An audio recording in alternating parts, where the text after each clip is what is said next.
Hi, this is Gay Hendricks. I want you to really tune into this episode of the Big Leap podcast because we're taking apart something that for many people is a challenge, which is how to think about marketing in a whole new way. Mike presents a whole new paradigm for how to think of it, and I found it very fascinating because it fits in so well with the kind of principles and ideas that I teach. So come join us, and I think you'll have your mind and heart both expanded. All right, this is something, I call it ambassador marketing. It's how to be an ambassador and influence the most influential people. And we get into some really, really cool ways of deconstructing how you think about who you are, who you want to be a hero to, and how to influence the influencers. So all that and more in this episode of The Big Leap.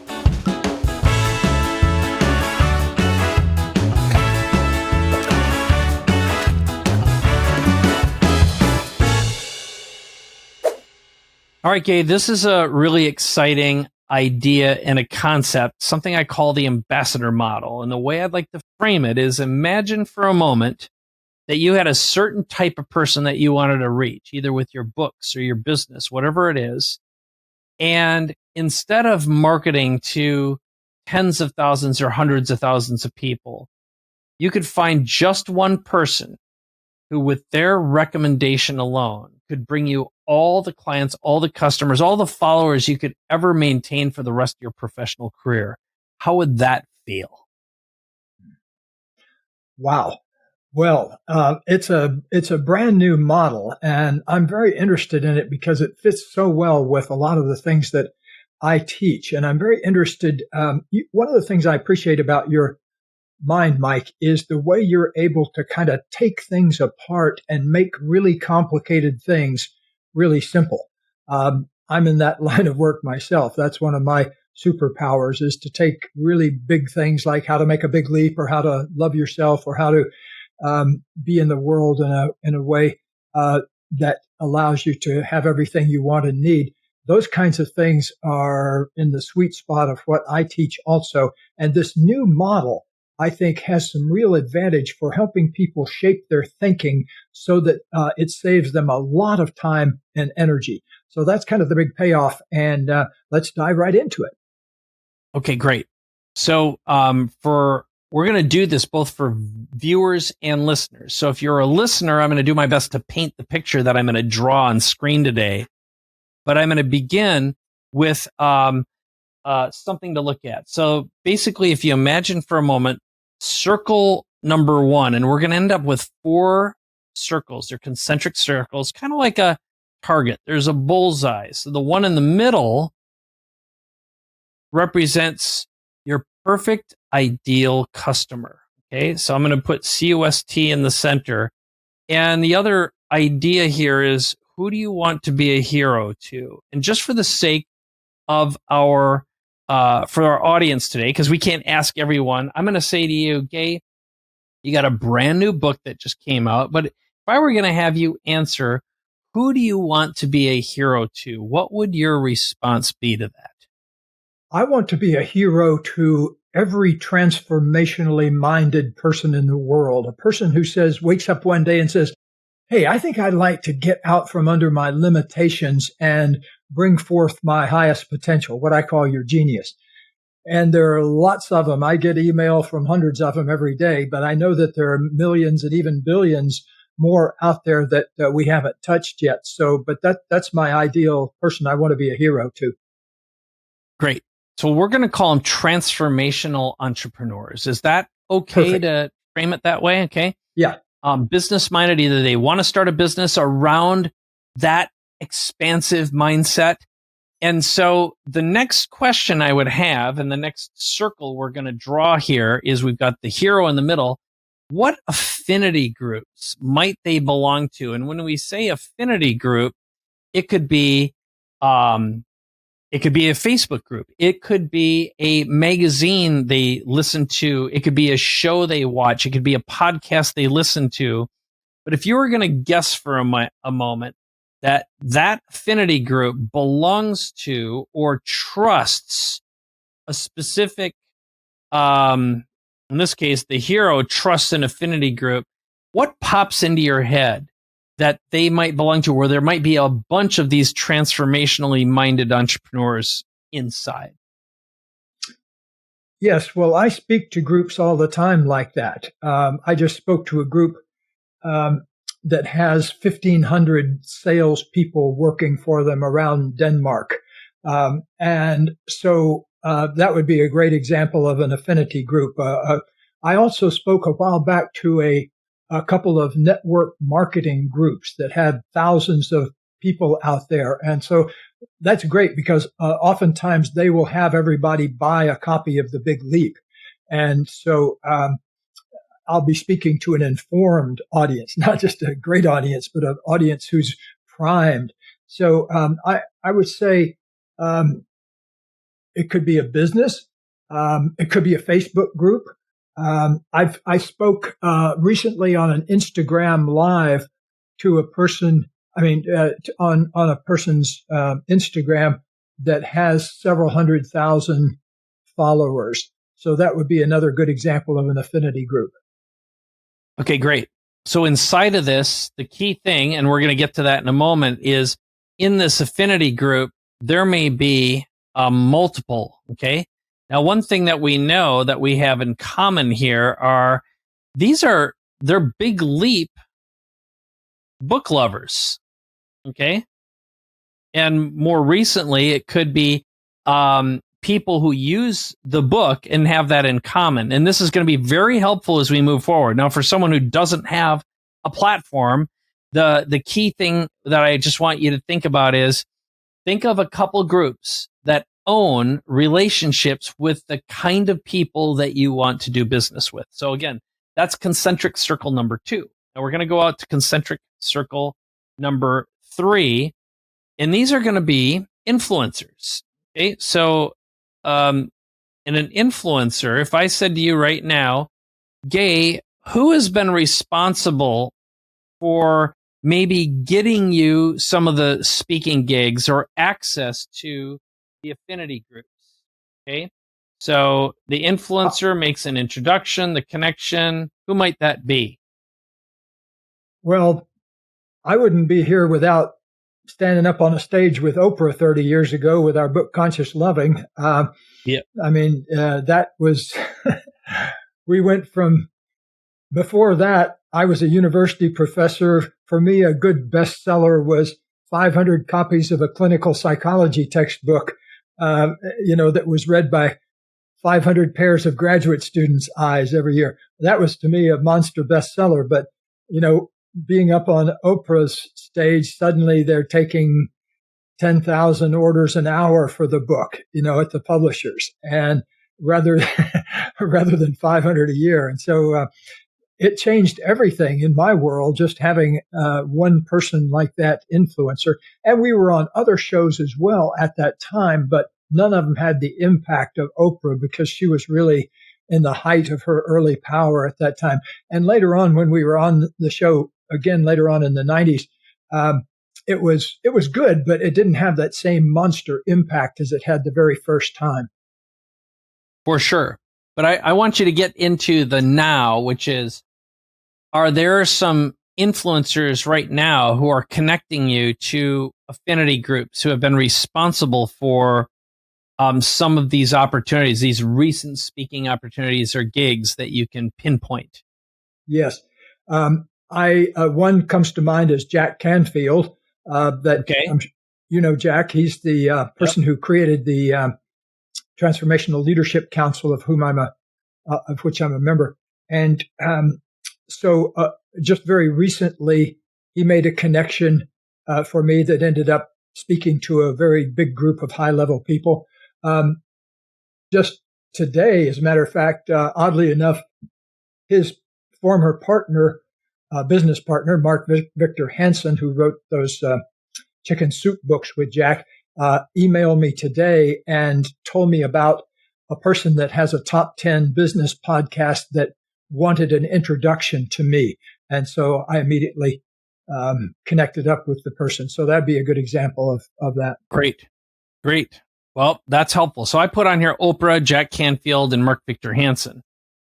Now, I'm going to give you one more big idea. Now, this is the most important one of all. And then I'm going to make my big point, which is the ambassador relationship. Okay. Now, an ambassador is someone who their introduction, they could access and introduce you to a whole bunch of influencers who in turn influence multiple affinity groups.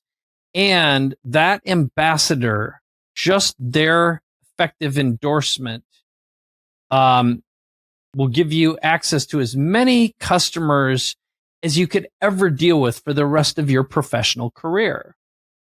And so the setup for this is, instead of doing all kinds of complicated marketing, so in the world of online marketing, for example, someone will say, well, I need Facebook marketing, or I need JV partners and a whole bunch of them so they can mail my stuff. But instead, if you thought to yourself, if you could influence one ambassador with an amazing story, and there's really two stories have to come out of this. One of them is a story that would speak to that ambassador's heart, okay?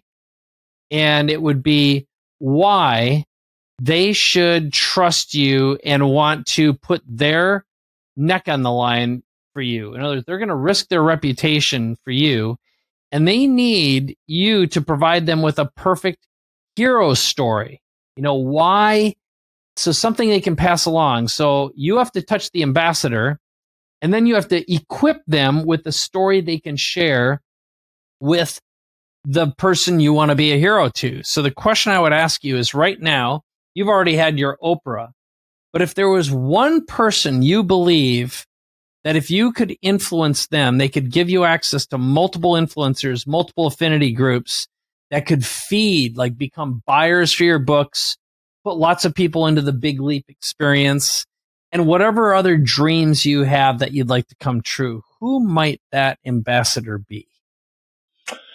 Whew, that really is stumping me because I keep running through different people in my mind and everything. But boy, help me with that a little bit. Okay. Throw a few ideas at me since I've already. Sorry. Yeah.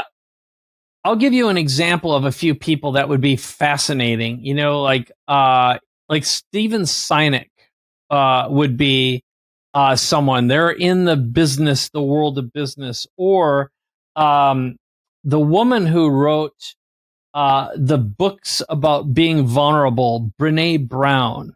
Okay, she's pretty modern. But what I would look for would be someone who has a huge audience and people look up to them, and they literally can put a huge group of followers in place. And I remember, for example, when we first started this podcast, and this isn't the big one.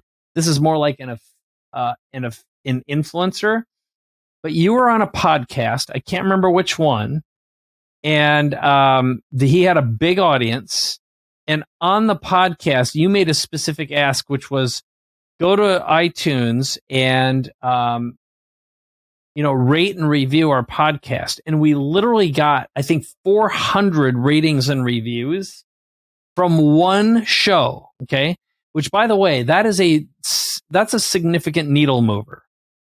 Yeah, that was Kevin Fredericks. He's a comedian who has a popular podcast. He and his wife. He goes by Kev on Stage, Kev on Stage on Instagram, and a great guy.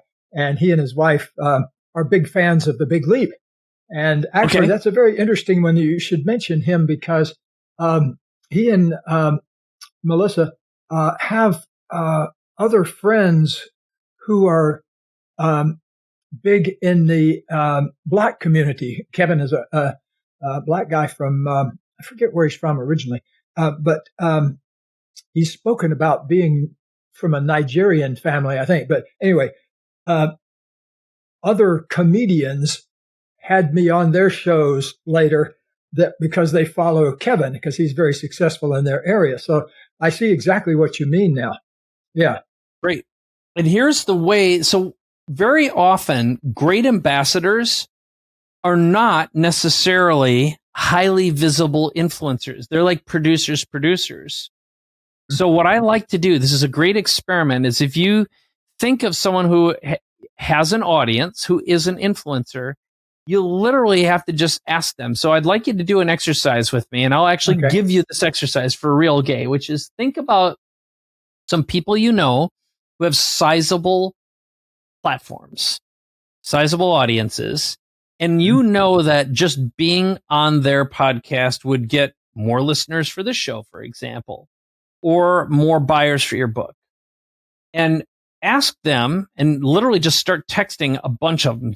Text like 30, 40 people. And what I always do, that one of my strategies is I open up my phone and I just skim through and whiz through all the text messages I've had. Now, I'm a texter. That's how I communicate with most people. It's my intimate way of communicating. I don't like email. I don't check it very often. I have my assistant do it. But if it's email for you, great. But these are people who know, like, and trust you.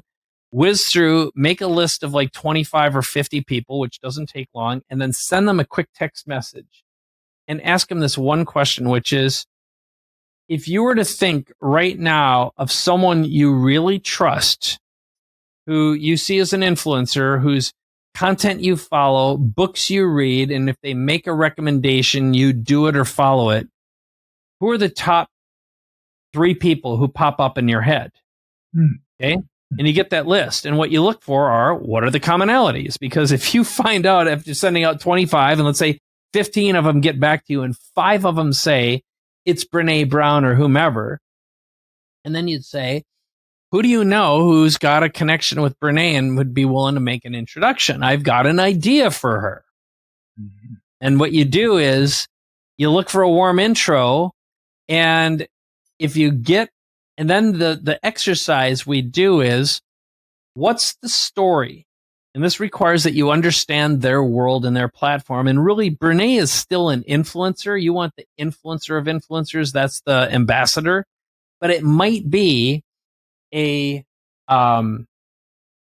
could be a book agent, for example. It could be a talent agent. It could be someone who manages talent at CAA, in your case. And like, if the CAA artist does this one thing, and this is the story I like to pose. And most people can visualize Oprah, so I'm going to use Oprah as the example because it's simple. But think of the most famous person you can imagine, who is most connected, has a platform, has visibility, has a lot of trust. And I'm going to, for the sake of this, I'm going to call you, meaning you who's listening right now, X. Okay. So Oprah gets up and says, I want to tell you about X. X is the smartest expert who's gotten the most results. And you may or may not have heard of X before, but I'm here right now because you need X's help. And what I want you to do is go to X's website or go talk to X. She's over here. He's over here.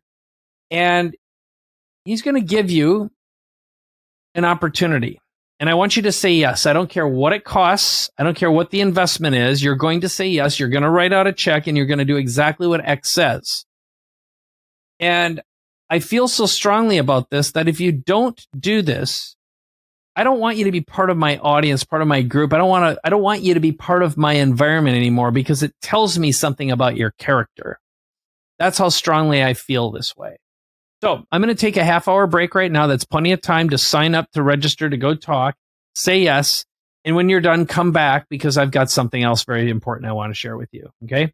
And at that point, they may bring up some people and who give social proof about why you're so good. But Oprah, you were able to give Oprah a story and a reason why she would put her reputation on the line for you, craft a story that she can pass along and some kind of proof, and then execute on that.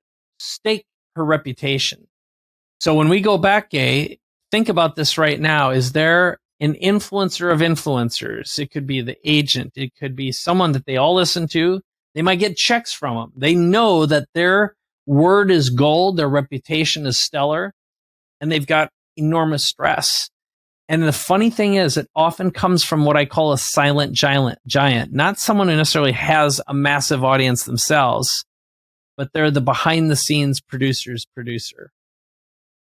And I'll give you a real life example of one in a second. But first, I want to just check and see if you've got something interesting to comment on here. Yeah. The first person I thought of is actually, I can't think of his last name right now, but he's the head of CAA, what used to be CAA, Ari, what is his name? Ari, anyway, he manages. Ari Emanuel. Yes, Ari Emanuel, that's right. Yep, worth $500 million, by the way, born in 1961. I got him right here. Okay, good. Yeah, I would probably go for him. That's a really, really good idea. And Ari could absolutely make 10 calls. And again, you have to think about what is the compelling story that Ari needs to hear. So it's a double pitch. Yeah. It's what would get him so riled up? It has to be deeply personal. And then he has to be given a story that he can tell that's super compelling. That doesn't ruin his reputation, right? That he's willing to stake on. And this is an advanced thought process, but what's important is it changes the way you interact with and create your own story that you live inside. And so I know, for example, for quite some time, for me, I did a bunch of work with Tony Robbins. Okay. Now, he was a perfect ambassador for me for many, many years. And for in my world, people who were Tony Robbins customers were people I would like to be a hero to. A lot of them made for good customers. The Tony Robbins group was an affinity group. Tony himself is an influencer and he's an ambassador. So he had an unusual mixture of all that. And because I had proximity with him, a lot of photos, created products, and spoke on his stage, it was just a total no-brainer, right? And that also extended into, for example, Brian Tracy. Did a bunch of stuff with him. And what happened is the more people like that I spent time with, the more people wanted to do business with me. And so I'm going to give you another name that a lot of people have never heard of, but it's a great example of an ambassador and an influencer of influencers. And it's a guy named Max Martin. And I don't know if I've told you about Max Martin before in the past or we've used him. Do you recall? Can't remember. Okay. So here, I'm going to show his Wikipedia page and describe him to you right now. And for people who haven't heard of him, the bottom line is Max Martin is a Swedish record producer who, next to John Lennon and Paul McCartney, is the top third most. He has more hot number one singles as a producer. Okay. And some of the people he's worked with, like here's some of the names: Backstreet Boys, Britney Spears, Pink, Usher, Avril Lavigne, Jessie J, Katy Perry, Christina Aguilera, Taylor Swift, Ariana Grande, The Weeknd, and I mean the list goes on and on. And here are some of them. He did like "I Kissed a Girl" by Katy Perry, "Baby One More Time" by Britney Spears, "California Girls" by Snoop Dogg and Katy, "Raise Your Glass." I mean, they're hits. This guy's worth right now about $500 million. And the funny thing is most people have never heard of him before. Only the people need to know him. Everyone in the music business and pop, if you want a number one, most likely you want Max Martin to be producing and writing for you. He can make all the calls, make sure the right song, the right beat, the right now is happening. And songwriters and producers make more money than the artists. No question about that. He can walk down the street and with total anonymity. No one knows who he is except the people who need to know who he is. He's got more money than he'll ever spend, which gives him an enormous amount of power, freedom, and independence. And he can make someone with a phone call. So for him to stake his reputation requires a certain level of social proof. You have to have earned your right to be next to him or at his side. So this is not a short-term play, but I've found that strategic ambassador marketing can happen extremely quickly when you compose the right story. And Hmm. so that's what That's I a have for the. really let me put you on the spot about that, Mike, just to give people a a taste of a story. If you were communicating with Max Martin, what kind of story would you want to put before Max? So first of all, what I would look for with Max is, and I'm going to assume for a moment that this would be um, a. You got to remember that again, this has to be super strategic. So with a Max Martin, what you would be looking for from him, I would suspect, is, let's say, for example, you're a young up and coming star and you've got good chops, good experience, you've performed, and you've got a small following. Okay. And you're looking for the big pop. Now, one of the guys who recently had a big pop is Lil Nas X. Do you remember Yeah, who he is? Yeah. yeah, And, he popped out of kind of nowhere, but he did the Old Town Road and he did rap and country, and it got popular because Billy Ray Cyrus got behind him and sang and performed, and then he just popped literally out of nowhere. And he's 22 years old right now. I mean, so he's like 18 at the time. And so what I would go to a Max Martin for is recreating that circumstance. And basically what I'd look for is, let's say you're a little Nas and his kid, he's African American, he's young, he's gay. So he kind of meets the times for whatever the current, texture of the world is in America. Um, but you'd want to have a hook. But again, it would come from young person, great hook, great talent, no hits, or has done one thing and has a following. Um, and it'd be like, if you put this person together with this star and had this beat, it's going to blow up. And Max could engineer that. So he would be able to take a young unknown, match him with the star, put together a crossover, in this case, something unique and different. And with literally 3 or 4 calls, do the song, produce it, connect with the big star that would lend their platform, and boom, it'd be blast off time.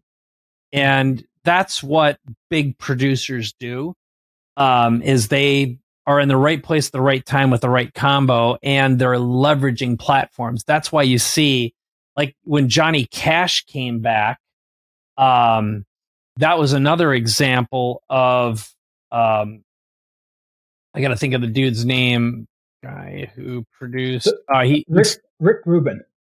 yeah, Rick Rubin.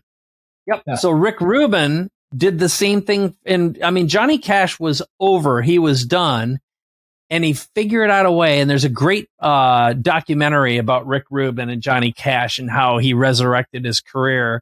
And he exited incredibly well, performing with a ton of people. It's the same thing when Lady Gaga did the connected with, who's the old lounge lizard singer? oh, Tony Bennett. Tony Bennett. I mean, Tony was, I don't know exactly where he was in his career, but holy cow, whole generation found out about Tony Bennett. Yeah, And again, we're only using music right now, but this happens in business all the time. And ambassadors come in many, many forms. And this is a non-obvious way of thinking about building and growing a brand. And I've found it to be one of the most powerful exercises that I do with my clients, because I can literally help them find money out of nowhere and simplify their marketing with 2 great stories.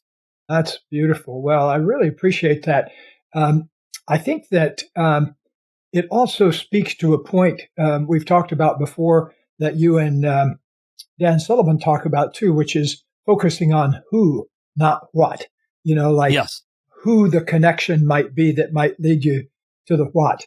A lot of entrepreneurs spend their time focusing on the what and neglect the who that could be connecting them. You're absolutely right. Or who, not how, is the other part, which is we often get so hung up on how do I do that, how, getting stuck in the minutia, and one who can solve all of your business problems, and one great connection. And I would go so far as to say it takes a magnificent story to make that happen. And I think I've told you this before, but we did an episode, a Dan episode, was the Civitas moment. And I don't know if you remember it. It's the story of Julius Caesar. But the bottom line is, what is the one story your audience needs to hear to inspire them and speak to them? And what it takes is a communication of a transformation that they genuinely want.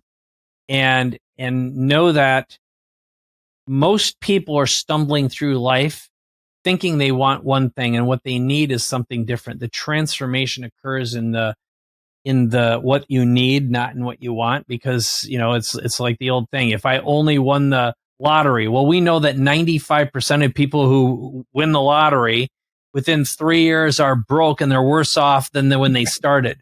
That's because they didn't earn it and they weren't psychologically ready. A lot of rich people wind up that way too because they weren't ready. But the best time to get rich is usually in your 50s or 60s, when you've done the preparation, the mental preparation, and you can actually handle the pressures that you're not aware of that got you there. And Totally I think agree. the same is, yeah. I got rich in my 40s, but I did some stupid things in the first 5 years that I wish I'd gotten rich in my 50s and avoided those things I started doing when I was 45. Yeah. Well, and there's a high probability, I'm not asking you to put yourself on the spot, that a lot of what made you rich, you lost most of the riches and had to re-earn it because your brain was recalibrated. And that's what I find all the time is, like, I've known a lot of rich people who are broke now, broke and broken.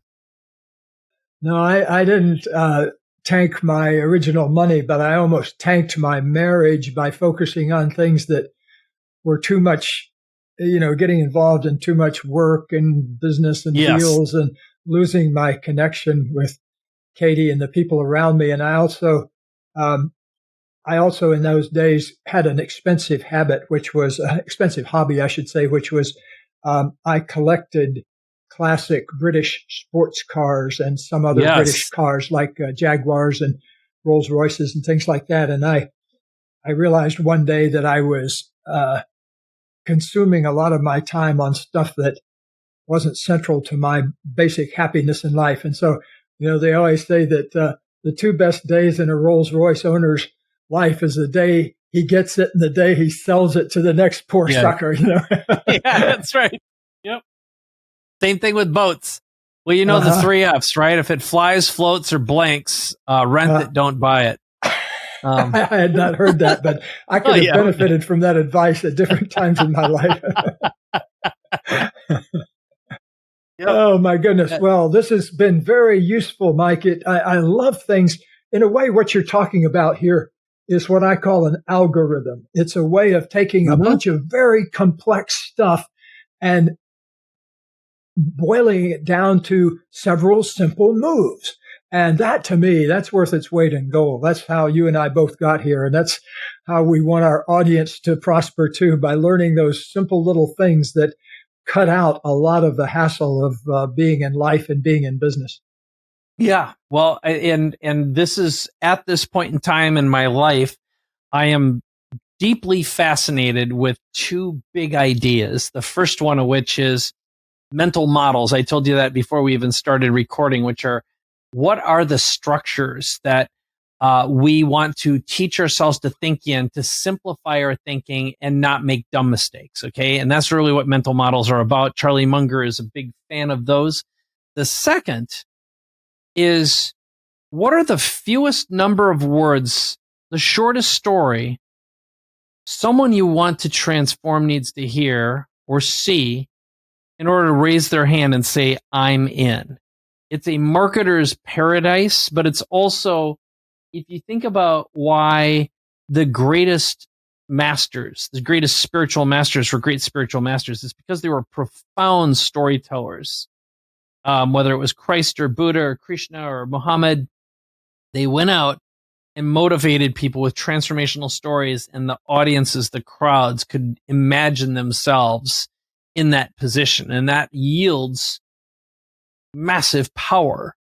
And so if there's one thing I'd like us to think about for one of our upcoming episodes are thinking more about the books or the spiritual leaders, the guides that and specific stories that have profoundly transformed us, that have left indelible programming inside of us. And so that's a challenge that I want to, I'm going to give it to me, but also to you to think about, which is if we could deconstruct some parables. Yeah, because all of those have some incredible life wisdom woven into them. And I would say that more than anything else, my ability to tell stories has created my success in many ways, because that's what I do in my books. I tell one story after the other of either myself or someone else that engaged in something and had a transformation as a result of it. And so my life has been about collecting those essential little things that people can do to really change their lives. Yes, the world belongs to, interestingly, again, a longer conversation. It's scientists, inventors, and what I'll call a CEO storyteller. And CEO just means someone who can lead a mission and a vision to completion. But you rank in the third, obviously. But there's another gentleman that I've been reading his books lately. It's Naval Ravikant, who is a true fascinating polymath. And he has a fantastic book. It's the Almanac of Naval Ravikant, and he's filled with these kinds of thoughts and thinking. So interesting. I'll have to check him out. Never heard of him before. Yeah. That's one thing I really enjoy. Work on getting his brother on our podcast, who is a friend. So Kamal is his name, who wrote a great book called "Live Your Life" or "Love Yourself Like Your Life Depends on It." Well, that's good. My first big hit book was "Learning to Love Yourself." Great. Well, I know you guys are going to deeply connect, so I'm going to reach out to him as soon as we're done today with the recording and get him on our show. But in the meantime, why don't we wrap this critter up? And I would like to just say, if you've enjoyed this level of thinking, one of Gay's and my goals for you is to help you get to wherever it is you want to go, whether it's building ambassador relationships, rethinking the way you think, or using some of the models that Gay talks about in all of his books, whether it's your genius zone, the big leap, or conscious luck, or any of the books in his library, through this experience we put together, which is the Big Leap Experience. And you can learn more about the Big Leap Experience by just going to bigleappodcast.com and clicking on the apply button. Or we also have a place you can go to sign up and register. And that is by texting the letters BL to 858-434-5316. And of course, if you've enjoyed this episode, share it. Gay, how would you like to wrap it up? Well, I want to appreciate you, first of all, for this general discussion, because this is the kind of thing that I think can make a big difference in people's lives, to have a new way of thinking about something that maybe has been a problem for them in the past. And so I love this new model, and we'll have more to say about that later. Absolutely. So with that, check out Big Leap, the Big Leap Experience. Leave comments. You can write to us on the Big Leap Podcast website. In the meantime, we'll see you in the next episode. Thanks for listening or watching. Also, remind them of how they can text and get the information too, Mike. One more time. That is texting BL to 858-434-5316. We'll see you in the next episode. You can leave us comments there too. So long. Thanks a lot, everybody.